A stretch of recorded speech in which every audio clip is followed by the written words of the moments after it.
Hey, what's up, everyone? Welcome back to Wiki Sports. This is Power Play, and we're joined, as always, by Chris Uminski. Chris, how you doing? I'm doing great, Brian. How are you doing? Doing quite well. We're here to talk a little bit about the NHL All-Star festivities, not just the game, the whole weekend. I hear you have some thoughts, and I would love to hear them. How was it down in Miami, right? That's where it was this year? Yeah, it was in Southern Florida. It was in Sunrise. The Panthers hosting it.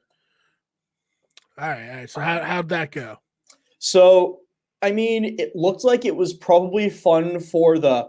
That's the first thing I want to talk about is attendance for the game and for the skills competition was very, very low.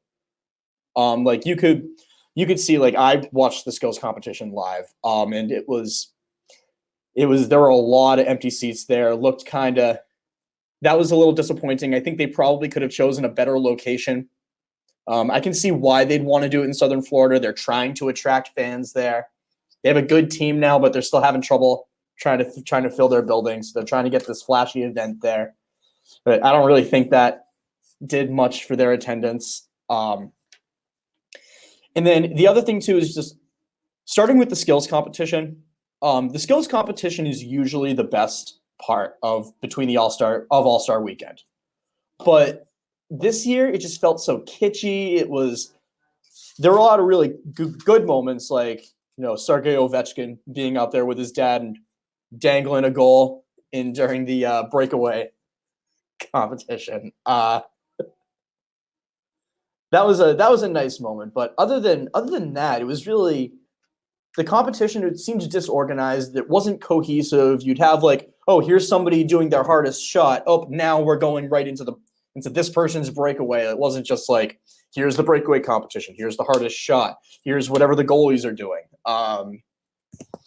So I felt like the broadcast and just the organization of the event itself for that was just way below par. I know I'm not alone that most hockey fans thought that it was borderline unwatchable. Yeah, that's never what you want to hear out of.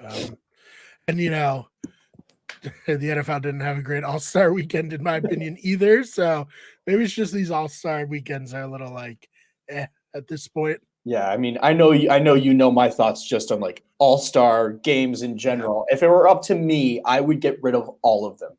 Yeah, just name the All-Stars. Yeah, baseballs means nothing now. Or if you're gonna do an all-star game, make it like a real thing.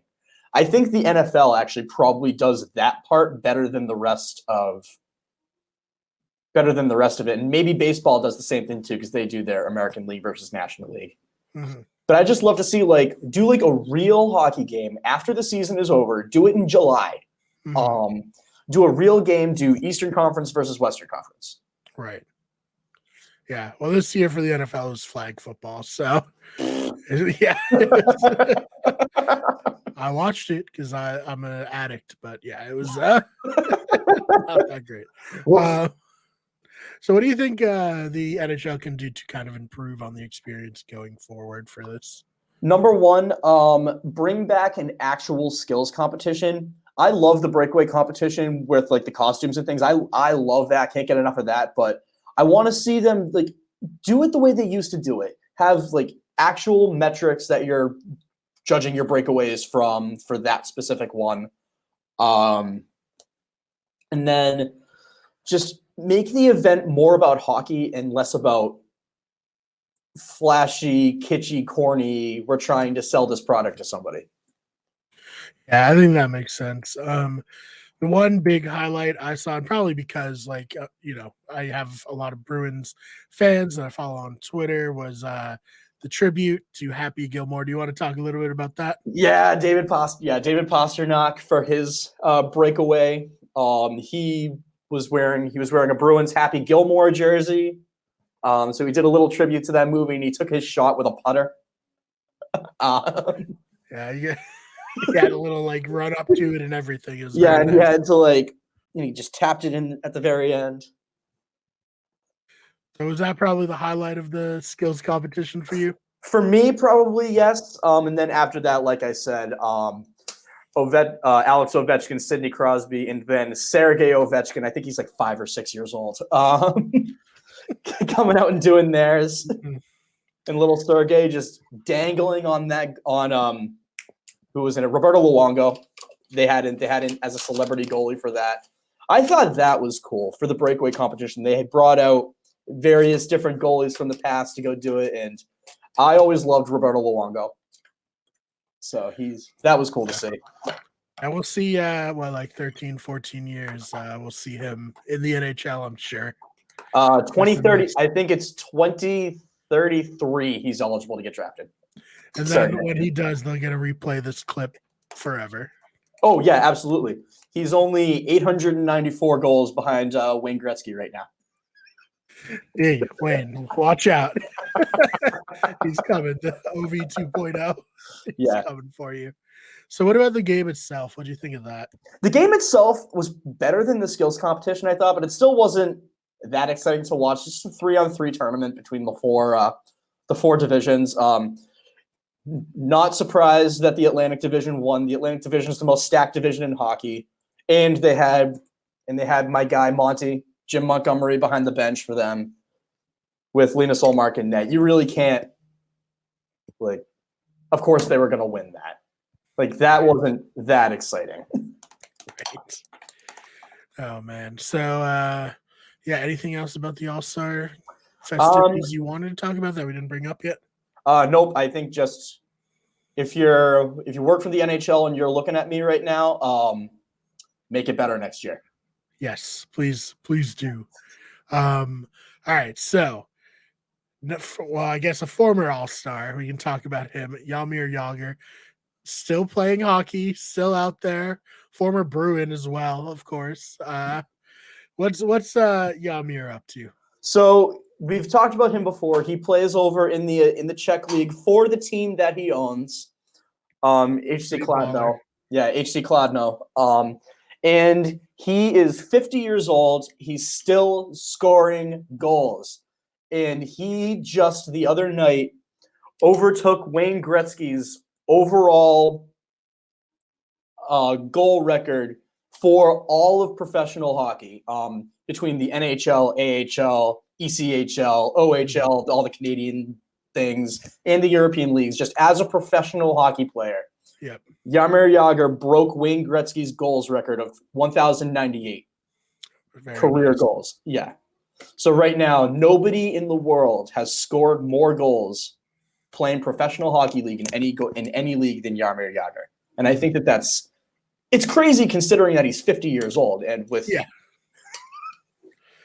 So as we know from his time here in Boston, Jaromir scores on the ice, off the ice, everywhere. He's prolific in many ways. Oh man!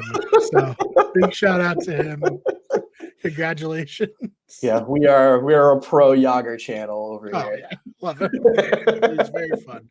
A great personality, and now the most prolific goal scorer of all time. So, all right, Chris, anything else you want to touch on that we didn't get to?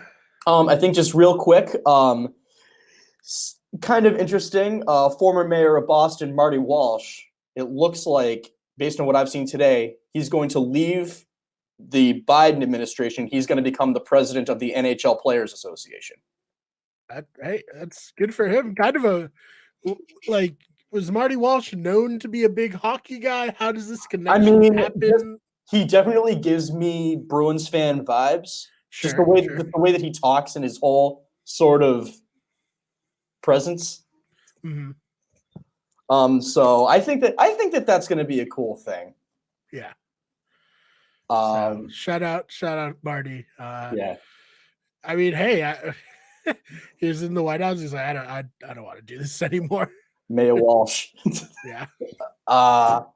Yep. So that's going to be happening.